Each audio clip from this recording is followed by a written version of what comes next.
দাউদ আলাইহিস সালামের সময়ের ঘটনা। দাউদ আলাইহিস সালামের জামানায় শনিবারের দিনে মাছ ধরা নিষিদ্ধ ছিল। শনিবার ছিল তাদের সাপ্তাহিক ইবাদতের দিন, যেমন আমাদের সাপ্তাহিক ইবাদতের দিন হলো জুমাবার। দাউদ আলাইহিস সালামের উম্মতের জন্য সাপ্তাহিক ইবাদতের দিন ছিল, আরো জুড়ে বলেন, আল্লাহর বিধান ছিল শনিবারে যেন ইহুদিরা মাছ না আটকায়, মাছ যেন না ধরে। এটা কার আদেশ ছিল? কিন্তু আল্লাহর আদেশকে কেন্দ্র করে বনি ইসরাইলের ইহুদিরা 3 ভাগে বিভক্ত হয়ে গেল। আল্লাহর আদেশ অমান্যকারীরা মানুষ থেকে বানরে এবং শূকরে পরিণত হয়ে গেল। এখন বাংলাদেশে কিছু বুদ্ধিজীবীর পয়দা হয়েছে, এত বুদ্ধি হয়েছে, গবেষণা কইরা পাইছে মানুষ নাকি মাইনষের জাত না, মানুষ নাকি বান্দরের জাত। তো আমি তাদেরকে বলবো, মানুষ যদি বান্দরের জাত হয়, বান্দরের ঘরের বান্দর, তুই মানুষের সাথে আসস কেন? তোর উচিত তোর জাতি ভাইদের সাথে গিয়ে জঙ্গলে অথবা চিড়িয়াখানায় বসবাস করা। চিড়িয়াখানায় যদি খাঁচার দরকার হয়, আমরা খাঁচা বানানোর পয়সা দিব। বান্দরের ঘরের বান্দর যারা বান্দরামি এই মতবাদকে বিশ্বাস করে, তাদের উচিত মানুষের সমাজ ছেড়ে দিয়ে জঙ্গলে গিয়ে বসবাস করা। মানুষ বান্দরের জাত নয়, মানুষ মানুষের জাত।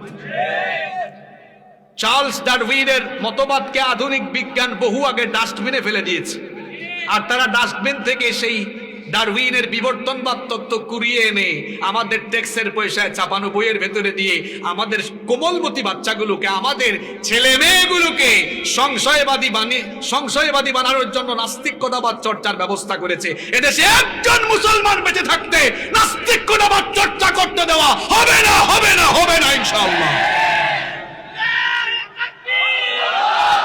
এই বাংলাদেশ, এই বাংলাদেশ, এই বাংলাদেশ, এই বাংলাদেশ হলো অলিয়া উলিয়াদের আবাদ করা বাংলাদেশ। এই খুলনা বাগেরহাটে খান জাহান আলী রহমতুল্লাহি আলাইহি এসে এই অঞ্চলকে আবাদ করেছেন। আমাদের সিলেটকে শাহজালাল শাহপরান রহমতুল্লাহি আলাইহি এসে আবাদ করেছেন। চট্টগ্রামে শাহ আমানত রহমতুল্লাহি আলাইহি, তারা চট্টগ্রামকে আবাদ করেছেন। শাহজালাল, শাহপরান, শাহ মাখদুম, শাহ আমানত, খান জাহান আলী রাহিমাহুমুল্লাহ, এদের আবাদ করা এই জমিনে নাস্তিকতাবাদ চর্চা হবে না, হবে না, হবে না ইনশাআল্লাহ।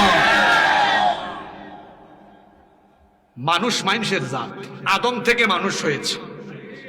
মানুষ আল্লাহ 4 ক্যাটাগরিতে বানিয়েছেন। বলেন কয় ক্যাটাগরিতে? মুখস্থ করে যান, লিখে নিয়ে যাবেন। মানুষকে আল্লাহ 4 ক্যাটাগরিতে বানিয়েছে। নাম্বার 1, বাপ নাই, মাও নাই।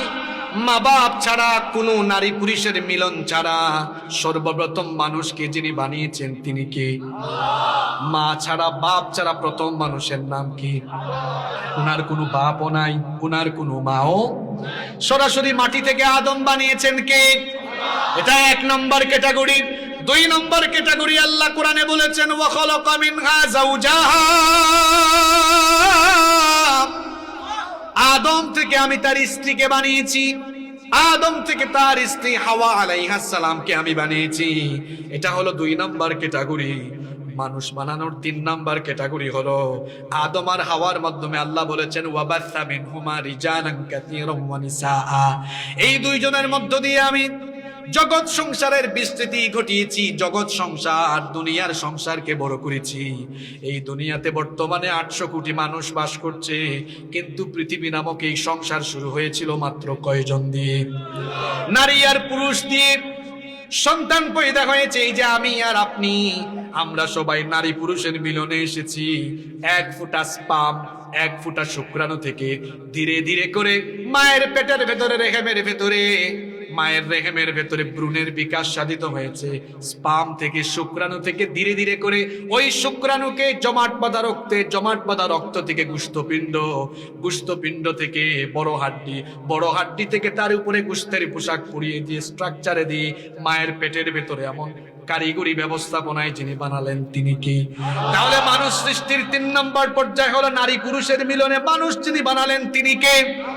4 নম্বর পদ্ধতি হলো আল্লাহ তাআলা দুনিয়াতে একটা এক্সেপশনাল ঘটনা ঘটিয়েছেন যাতে করে দুনিয়ার মানুষ আল্লাহর কুদরতকে উপলব্ধি করতে পারে। এই দুনিয়াতে আল্লাহ এক্সেপশনাল একটা ঘটনা ঘটালেন। আমরা জানি পুরুষ ছাড়া নারীর পেটে সন্তান আসতে পারে না, কিন্তু এই পৃথিবীর একজন মহিলার পেটে আল্লাহ সন্তান দিয়েছেন। ওই মহিলার কোনো স্বামী ছিলেন না, স্বামী ছাড়া যে মহিলার পেটে আল্লাহ সন্তান দিয়েছিলেন ওই মহিলার নাম কি? মারইয়াম। ওই মহিলার পেটে যে সন্তানের জন্ম হয়েছে সেই সন্তানের নাম কি? ঈসা আলাইহিস সালামের জন্মের পরে খ্রিস্টানরা বলা বলি আরম্ভ করলাম। খ্রিস্টানরা বলল পুরুষ ছাড়া নারীর পেটে কেমনে সন্তান আসে? আমাদের তো বিশ্বাস হয় না। আমরা জানি স্বামীর মাধ্যমে স্ত্রীর পেটে সন্তান আসে, স্বামী ছাড়া মরিয়মের পেটে সন্তান এসেছে। নিশ্চয়ই মরিয়ম জিনা করে ফেলেছে, নাউজুবিল্লাহ।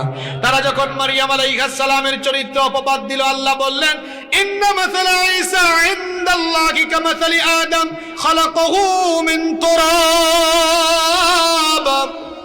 আল্লাহ বললেন নিশ্চয়ই আমার কাছে ঈসার দৃষ্টান্ত হলো আদমের মতো। আল্লাহ তাদেরকে বললেন ব্যাককলের দল, আমি তো আদম বানিয়েছি পুরুষ ছাড়া নারী ছাড়া, পুরুষ নারী ছাড়া মা ছাড়া বাপ ছাড়া। আমি যদি আদম বানাইতে পারি তাহলে কি বাপ ছাড়া মায়ের পেটে আল্লাহ সন্তান দিতে পারেন না? তো মানুষ মানুষের জাত না বান্দরের জাত? বানর থেকে মানুষ হয় নাই, বরং কিছু মানুষ বান্দর হয়েছিল। ওই ঘটনাটাই বলছিলাম। ঘটনা কোথায় মনে আছে? আল্লাহ ওই ঘটনার কথা কোরআনে বলেছেন ওয়ালাকাদ আলিমতুমুল্লাযীনা আতাদাউ মিনকুম ফিস সাবতি ফাকুলনা লাহুম কুনু কিরাদাতান খাসিঈন।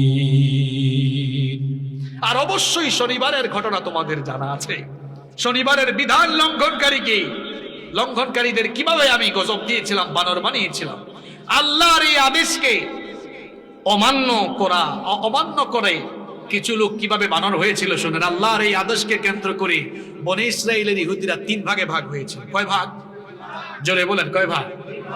1 ভাগ লোক বেশি চালাক, তারা মনে মনে ভাবলো আল্লাহ তো শনিবারে মাছ খাওয়া নিষেধ করেছেন, ঠিক আছে আমরা মাছ খাবো না, মাছ ধরবো না, কিন্তু আমরা আইল দিয়ে বেড়া দিয়ে আটকায় রাখবো, আর রবিবারে আমরা ধরে ধরে মজা করে খাবো। এটা 1 গ্রুপ।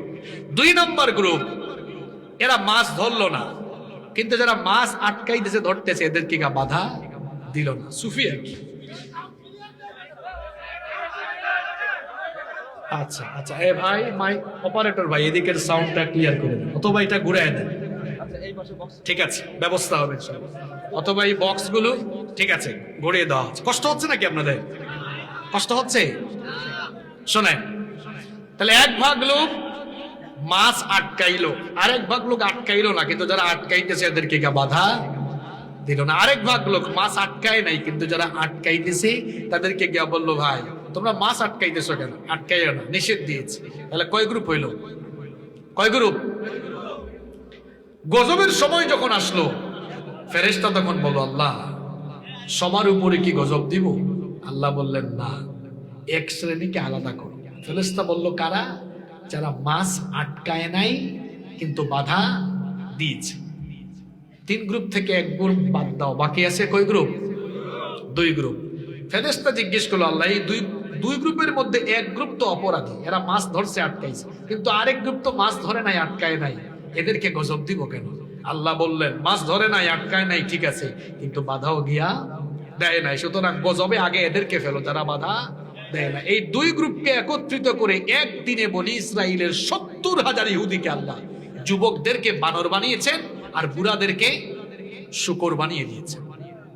তাহলে এই ঘটনা থেকে কি বুঝলেন? অন্যায় দেখবেন, জুলুম দেখবেন, প্রতিবাদ না করলে আল্লাহর গজব থেকে, শাস্তি থেকে আপনি রেহাই পাবেন না। এজন্য যুবকদেরকে বলেছি যেখানেই অন্যায় সেখানেই প্রতিবাদ। রাজি আছেন তো?